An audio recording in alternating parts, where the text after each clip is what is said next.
சிவம் Sai academy. எங்கள் கனவு உங்களின் அரசு வேலை. டிஎன்பிஎஸ்சி தேர்வுகளுக்கு தயாராகி கொண்டிருக்கிற அனைத்து மாணவர்களுக்கும் வணக்கம். இந்த வகுப்புல தாராபாரதி தொடர்பான செய்திகளில் இருந்து டிஎன்பிஎஸ்சியில் கேட்கப்பட்ட எல்லா வினாக்களையும் பார்க்க போறோம்.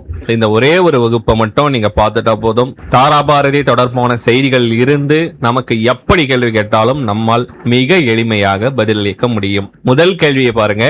தேசம் உடுத்திய நூலாடை என கவிஞர் தாராபாரதி குறிப்பிடும் நூல் எது என கேட்டிருக்கிறாங்க. தாராபாரதி அவர்கள் அவருடைய கவிதையில தெய்வ புலவன் வள்ளுவன் நெய்த குரல் தான் தேசம் உடுத்திய நூலாடை என எழுதியிருக்கிறார். அந்த வரிகளின் அடிப்படையில் தேசம் உடுத்திய நூலாடை என கவிஞர் தாராபாரதி குறிப்பிடும் நூல் திருக்குறள். அடுத்த கேள்வி பாருங்க. பின் வருவனவற்றுள் தாராபாரதி எழுதாத நூல் எது?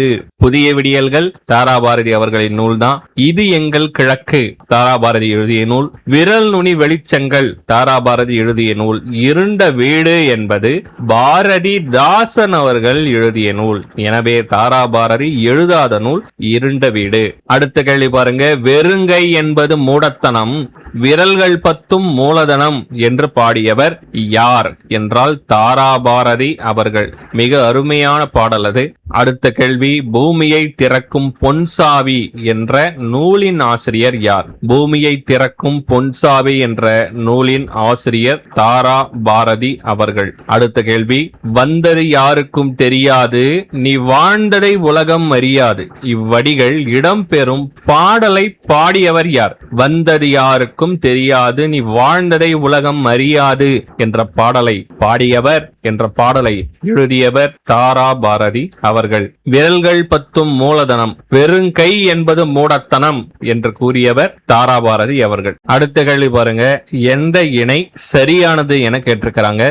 சுரதா அவர்கள் எழுதிய நூல் இமயம் எங்கள் காலடியில் என்பது சரியா அப்படின்னா கண்டிப்பா கிடையாது, தவறு. இமயம் எங்கள் காலடியில் என்ற நூலின் ஆசிரியர் ஆலந்தூர் கோ மோகனரங்கன். ஆலந்தூர் மோகனரங்கன் என்பவர் தான் இமயம் எங்கள் காலடியில் என்ற நூலின் ஆசிரியர். வாணிதாசன் எழுதிய நூல் சுட்டு விரலா என்றால் கண்டிப்பாக கிடையாது. சுட்டு விரல் என்ற கவிதை தொகுப்பின் ஆசிரியர் கவிக்கோ அப்துல் ரகுமான். கவிக்கோ அப்துல் ரகுமான். மூமேத்தா அவர்களின் கவிதை பசிக்கயிறா என்றால் கிடையாது. பசிக்கயிறு என்ற கவிதை நூலின் ஆசிரியர் சிற்பி பாலசுப்ரமணியன். சிற்பி பாலசுப்ரமணியன். அப்படி பார்த்தா ஏ சி டி இந்த மூன்று இணையுமே தவறுதான். தாராபாரதி எழுதிய நூல் இது எங்கள் கிழக்கு என்பதுதான் சரியான இணை. அடுத்த கேள்வி பாருங்க. கவிஞர் தாராபாரதி எழுதாத கவிதை நூல் எது? கவிஞர் தாராபாரதி புதிய விடியல்கள் என்ற கவிதையை எழுதியிருக்கிறார். இது எங்கள் கிழக்கு என்ற கவிதையை எழுதியிருக்கிறார். இன்னொரு சிகரம் என்ற கவிதையை எழுதியிருக்கிறார். சொந்த சிறைகள் என்பது கவிஞர் தாராபாரதி எழுதாத கவிதை நூல். அடுத்த கேள்வி. கவிஞர் தாராபாரதியின் இயற்பெயர் யாது? கவிஞர் தாராபாரதியின் இயற்பெயர் ராதாகிருஷ்ணன். ஞாபகம் வைத்துக் கொள்ளுங்கள், ராதாகிருஷ்ணன். இவர் யார் மேல் பற்று கொண்டவர்னா பாரதி அவர்களின் மேல் பற்று கொண்டவர். அதனாலதான் இவர் என்ன பண்றார் அப்படின்னா ராதாகிருஷ்ணனில் இருக்கக்கூடிய ராதா என்ற எழுத்துக்களை முன்பின் மாற்றி அமைத்து தாரா என மாற்றிக்கொண்டு அவருடைய குருவான பாரதி அவர்களின் பெயரை உடன் சேர்த்து கொண்டு தாராபாரதி என தன்னுடைய பெயரை மாற்றிக்கொண்டார். எனவே தாராபாரதி அவர்களின் இயற்பெயர் ராதாகிருஷ்ணன். அடுத்த கேள்வி. விரல் நுனி என்ற நூலை இயற்றிய கவிஞரை கண்டறிக. விரல் நுனி வெளிச்சங்கள் என்ற நூலின் ஆசிரியர் தாராபாரதி. அதாவது முழுமையா விரல் நுனி வெளிச்சங்கள்னு கேட்கணும். ஆனா டிஎன்பிஎஸ்சி என்ன பண்றாங்கன்னா டைரக்டா விரல் நுனி என்று கேட்கிறார்கள். எனவே விரல் நுனி என்ற நூலை இயற்றிய கவிஞர் தாராபாரதி. அடுத்த கேள்வி பாருங்க. சரியான இணையை கண்டறி. ஆசிய ஜோதி என்ற நூலின் ஆசிரியர் யார்னா கவிமணி தேசி விநாயகம் பிள்ளை. எனவே முதல் இணை தவறு. வீரகாவியம் என்ற நூலின் ஆசிரியர் முடியரசன் என்பது சரி. இதய ஒளி என்ற நூலின் ஆசிரியர் ரசிகமணி என்பது சரியான விடை. ஆனால் கவிமணி என கொடுக்கப்பட்டிருக்கு, எனவே இது தவறு. விரல் நுனி வெளிச்சங்கள் என்ற நூலின் ஆசிரியர் தாரா பாரதி. ஆனால் ரசிகமணி என இங்கு வழங்கப்பட்டிருப்பதால் இந்த 4 இணைகளில் 2வது இணை மட்டும் சரியான விடை ஆப்ஷன் ஏ 2 மட்டும் சரி. அடுத்த கேள்வி பொருத்த சொல்லி கேட்டிருக்கிறாங்க. வினையே ஆடவர்க்கு உயிர் என்ற வரிகள் இடம்பெற்றுள்ள நூல் குறுந்தொகை. முன்னீர் வழக்கம் மகடுவோடில்லை என்ற வரிகளின் ஆசிரியர் தொல்காப்பியர். உடம்பை வளர்த்தேன் உயிர் வளர்த்தேனே என்ற வரிகளின் ஆசிரியர் திருமூலர். விரல்கள் 10 மூலதனம், வெறுங்கை என்பது மூடத்தனம் என கூறியவர் தாராபாரதி. சரியான விடை 2, 3, 4, 1. அடுத்த கேள்வி பாருங்க. பொருத்த சொல்லி கேட்டிருக்கிறாங்க. சிக்கனம் என்ற நூலின் ஆசிரியர் சுரதா. மனிதநேயம் என்ற நூலின் ஆசிரியர் ஆலத்தூர் மோகனரங்கம். காடு என்ற நூலின் ஆசிரியர் வாணிதாசன்.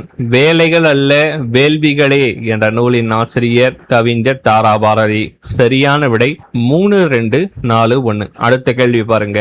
மிக மிக மிக முக்கியமான கேள்வி. அந்த தலைப்பாகை கவிஞனின் தமிழ் படித்து கவிஞனானவன் நான் என்று தன்னை பற்றி கூறிக்கொண்டவர் யார்? தாராபாரதி அவர்கள் தான். ஏனென்றால் அவர் பாரதியார் மீது மிகுந்த பற்றை கொண்டவர். அதனால்தான் தன்னுடைய பெயரையே தாராபாரதி என மாற்றிக்கொண்டார். அவர் பாரதி அவர்களை பற்றி கூறிய கூற்றுதான் இது. அந்த தலைப்பாகை கவிஞனின் தமிழ் படித்து கவிஞனானவன் நான் என்று தாராபாரதி அவர்கள் பாரதியாரை பற்றி குறிப்பிட்டிருப்பார். சரியான விடை தாராபாரதி. அடுத்த கேள்வி பாருங்க. கவி ஞாயிறு என்று அழைக்கப்படுபவர் தாராபாரதி. மொழி ஞாயிறு, செந்தமிழ் ஞாயிறு என்றெல்லாம் அழைக்கப்படுபவர் தேவநேய பாவாணர். அடுத்த கேள்வி பாருங்க. தாராபாரதி பிறந்த ஊர் எது? இந்த மாதிரி பாத்தீங்கன்னா நமக்கு டிஎன்பிஎஸ்ல தொடர்ச்சியாக தமிழறிஞர்கள் பிறந்த இடங்களை கேட்டுக்கிட்டே இருப்பாங்க. தாராபாரதி அவர்கள் பிறந்தது திருவண்ணாமலை மாவட்டம், நம்முடைய சொந்த மாவட்டமான திருவண்ணாமலை மாவட்டத்தில் தான் அவர் பிறந்தார். எந்த இடத்தில், எந்த கிராமத்தில் பிறந்தார் அப்படின்னா வந்தவாசிக்கு அருகில் உள்ள குவளை என்ற இடத்தில் பிறந்தவர் கவிஞர் தாராபாரதி அவர்கள். ஆப்ஷன் ஏ சரியான விடை. அடுத்த கேள்வி பாருங்க.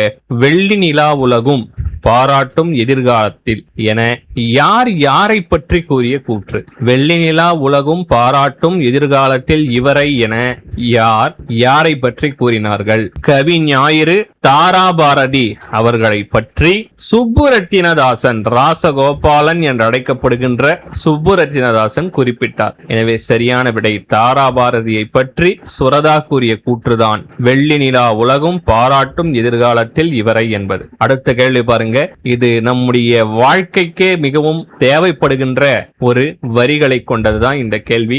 விழி விழி உன் விழி நெருப்பு வழி, உன் விழி முன் சூரியன் சின்ன பொறி என்ற வரிகளின் ஆசிரியர் யார்? தாராபாரதி அவர்கள். மிக மிக முக்கியமான ஒரு வரி, அவருடைய கவிதைகளிலேயே மிக மிக முக்கியமான வரி.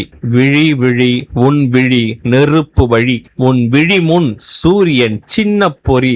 அருமையாக எழுச்சி மிக்க வரிகளை எழுதியவர் தாராபாரதி. அடுத்த கேள்வி. கீழ்கண்டவற்றில் தாராபாரதி எழுதிய நூல்களில் பொருந்தாதது எது? வெற்றியின் மூலதனம் தாராபாரதி எழுதிய நூல். இன்னொரு சிகரம் தாராபாரதி எழுதிய நூல். புதிய விடியல்கள் தாராபாரதி எழுதிய நூல். அனார்கலி என்பது கண்ணதாசன் அவர்களின் நூல். எனவே அனார்கலி என்பதுதான் தாராபாரதி எழுதிய நூல்களில் பொருந்தாதது. அடுத்த கேள்வி. தாராபாரதி பற்றிய தகவல்களில் தவறானதை தேர்ந்தெடு. எழுச்சி மிக்க கவிதைகள் பாடுவதில் வல்லவர். மிகச்சரியான கூற்று. பாரதிதாசன் கவிதைகளால் ஈர்க்கப்பட்டவரா? இல்லை, பாரதியார் கவிதைகளால் தான் ஈர்க்கப்பட்டவர். அப்ப இந்த கூற்றுதான் தவறு. தமிழக அரசின் நல்லாசிரியர் விருது பெற்றவர் என்பது சரி. மாற்றுத்திறனாளிகளுக்கான சிறப்பு பயிற்சி பெற்றவர் என்பதும் சரிதான். பாரதியார் கவிதைகளால் ஈர்க்கப்பட்டவர் என வந்திருந்தாதான் சரி. ஆனால் இங்கு பாரதிதாசன் என கொடுக்கப்பட்டிருப்பதால் 3வது, அதாவது ஆப்ஷன் சியில் இருக்கக்கூடிய தகவல் தவறு. அடுத்த கேள்வி பாருங்க. கருங்கல் பாறையும் நொறுங்கி விழும், உன் கைகளில் பூமி சுழன்று வரும் என்ற வரிகளின் ஆசிரியர் யார்? தாராபாரதி அவர்கள். அடுத்த கேள்வி மிக மிக முக்கியமான கேள்வி. நம்முடைய வாழ்க்கைக்கு தேவையான வரிகளை கொண்ட கேள்வி. உன் உள்ளங்கை விதி ரேகை என்பதை விஞ்ஞான ரேகையாக்கு என எழுச்சி மிக்க கவிதைகளை எழுதியவர் யார்? எழுச்சி மிக்க கவிதைகளை எழுதியவர் கவிஞர் தாராபாரதி அவர்கள். இவ்வளவுதான் கவிஞர் தாராபாரதி அவர்களை பற்றி டிஎன்பிஎஸ்சி வினாத்தாட்களில் கேட்கப்பட்ட வினாக்கள். மொத்தம் 22 வினாக்கள் பார்த்திருக்கிறோம். இந்த வகுப்பை முழுமையாக முடித்தவர்கள் 22 வினாக்களும் முடிக்கப்பட்டது என கமெண்ட்ல சொல்லிட்டு போங்க. அடுத்த ஒரு மிக மிக முக்கியமான ஒரு வகுப்புல நான் உங்களை சந்திக்கிறேன். நன்றி, வணக்கம்.